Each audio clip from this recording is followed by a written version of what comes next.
Hi, I'm Kirtana Guzara-Moody, and this is Capcodes. This is the login page, the first thing that users will see when they launch the website. Here's the area where users can log in or create an account. If you scroll down, there's some basic information about the site. Capcodes is meant for people of any age who want to learn basic programming skills. You're able to track your progress and even communicate with other users using the community tab or by just commenting on the modules. If you keep scrolling, you'll see some examples of what the homepage and modules look like, and at the bottom, there's some contact information for the rolling capstones. So in order to get into the app, we'll need to log in. Being a new user, I'll have to create an account. One way is to manually create an account by clicking the sign up button right here, which takes us to the create account page. Here, I can create a username and password that has up to 15 characters. I'll also have to add my first and last name in addition to my age. For this example, let's use the name Sarah Demo. The username would be demo with an S, and the password could be Sarah123. Let's add Sarah and Demo to the names and 21 as the age. Now, after I click the sign up button, I'm taken back to the login page and can log in using the username and password I just created. And now we're in.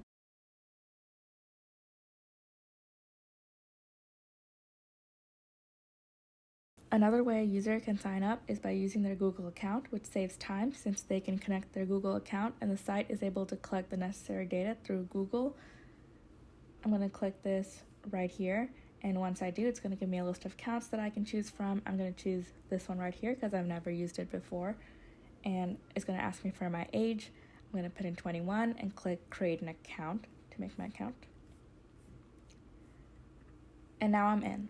Next, Brandon's going to show you how to navigate the site from the home screen.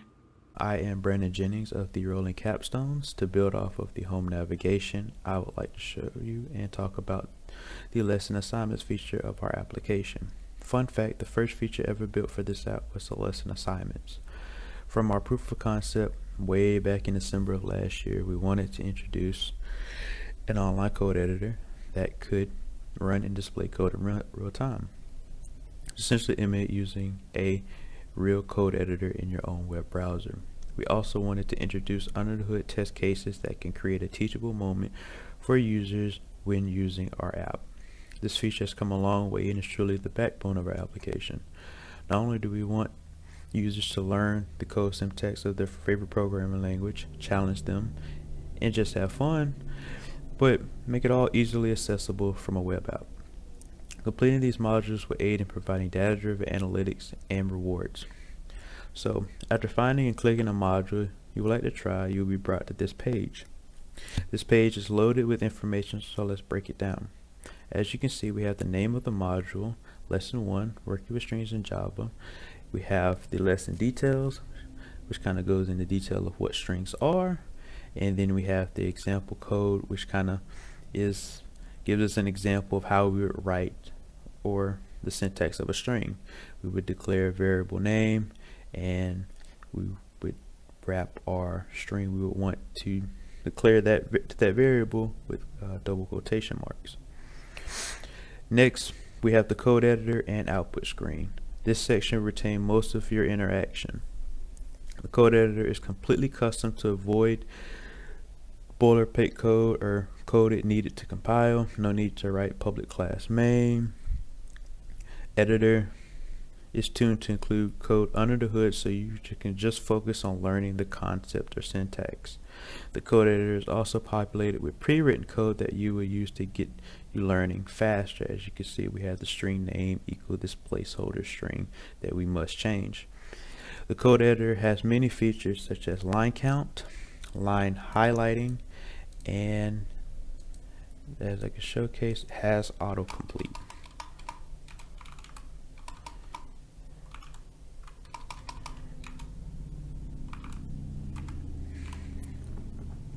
We also added comments to the pre-written code to help understand the pre-written code and carry on the lesson. So let's say you log in, pick a module, read the lesson details, and begin coding. When you're done, you can press the submit and the magic happens. The output screen will update to notify you that this code is compiling, and the code is sent to our API compiler to be be compiled. Once the API receives the code, our app will keep checking back for the output results. And here we can see we can demonstrate by writing Capcodes, and we can press submit, and our code is compiling. And then once it compiles, it'll send us back the results or the output we would like. And if we got it right, we get correct. Capcodes is a string. But if we get it wrong, it'll say wrong, try again, please try again. It says as you can try as many times as you like.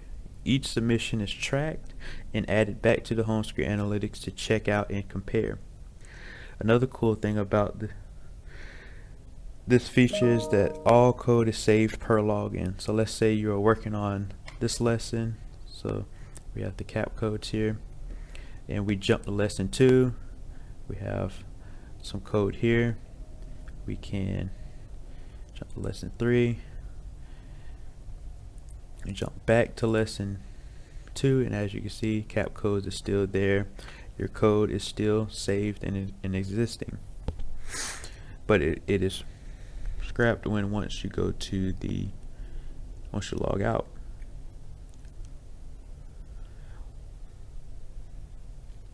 We have up to 5 programming languages. We have Java, JavaScript, C++, HTML, and CSS. Our HTML and CSS languages utilizes a different code editor that helps compile front-end code. We also have some interface features as well down here with the submit button to also make completing these modules a breeze. First, if you ever did change a module or change a lesson and want to change it back, you can press this rewind button that will refresh the code editor. We also have these quick selects down here, so we can always go to the next lesson without having to go back to the menu. And if you want to save a module, something, or like say a lesson you really like, you can click bookmark and it'll bookmark it, and you can access it from the profile screen easily. Lastly, we have the comment section. This brilliant addition is a part of the community feature that Mercy will cover next. Hi everyone, my name is Mercy, and I'll be going more in depth about the community page that Brandon had mentioned earlier. When you click on the top right profile icon, a vertical menu of options show up. So let's check the community page out first. The community feature is really interesting and just completely essential to the success of most interactive websites like Capcodes. As you scroll down the community page, you can see a variety of comments, and you can kind of see this highlighting hover over each of the comments. And if you click on it, it'll take you to the lesson that this person was working on. You can see a variety of comments describing some of the thoughts of our users. Each post will include the user's name, their comment, and the lesson that they're working on. So if you scroll to the very bottom of the community page, there's a post box with fields for which I was mentioning earlier. So let's check it out right now. So let's just type in an example title. Let's just call it Mercy, M-E-R-C-Y. And this description, let's just say, hi, trouble with lesson 3. And as you can see, if I click on the downward arrow, a menu of lessons will show up, and let's just click lesson 3. And let's click add post. Okay, we see it right here. Okay, perfect.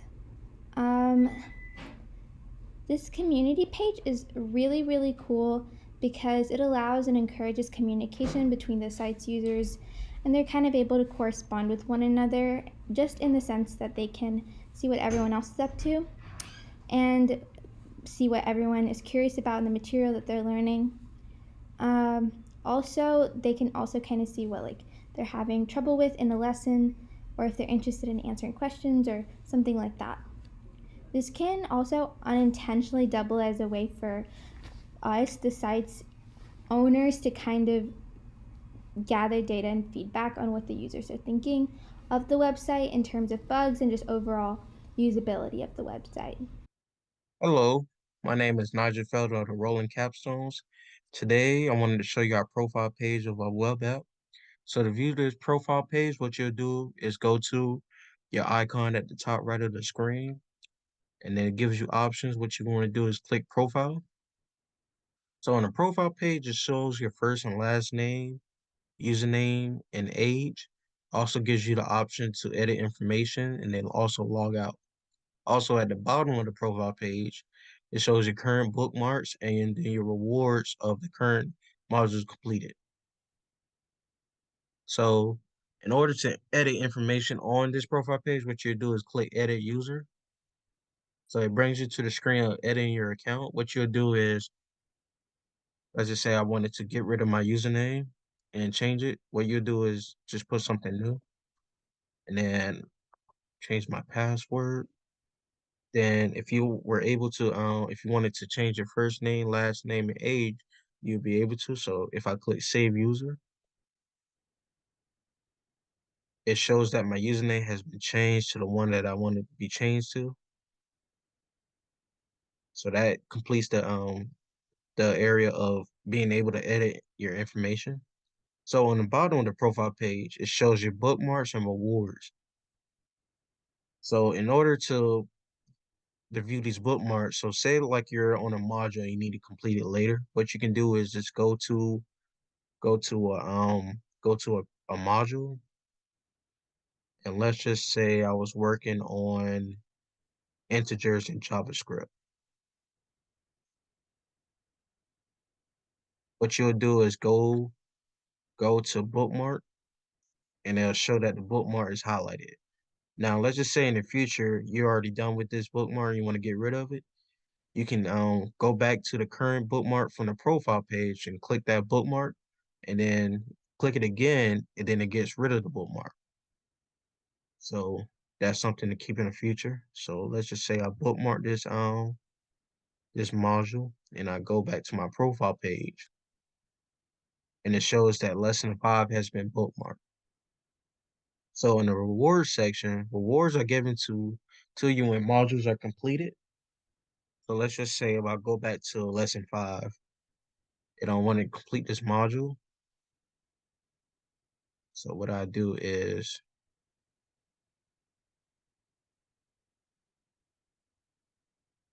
so I'm gonna complete this module right here.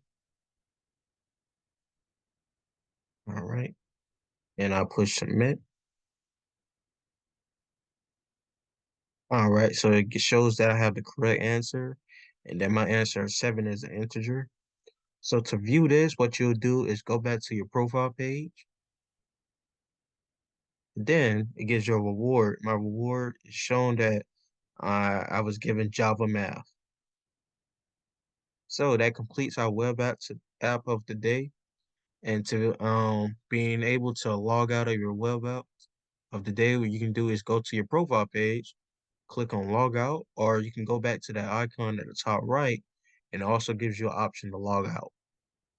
And it brings you back to the home screen of our web application. So that brings us to the end of the day. And I'd like to thank you for your time and attention today. Thank you so much for joining my team and we are the Rolling Capstones.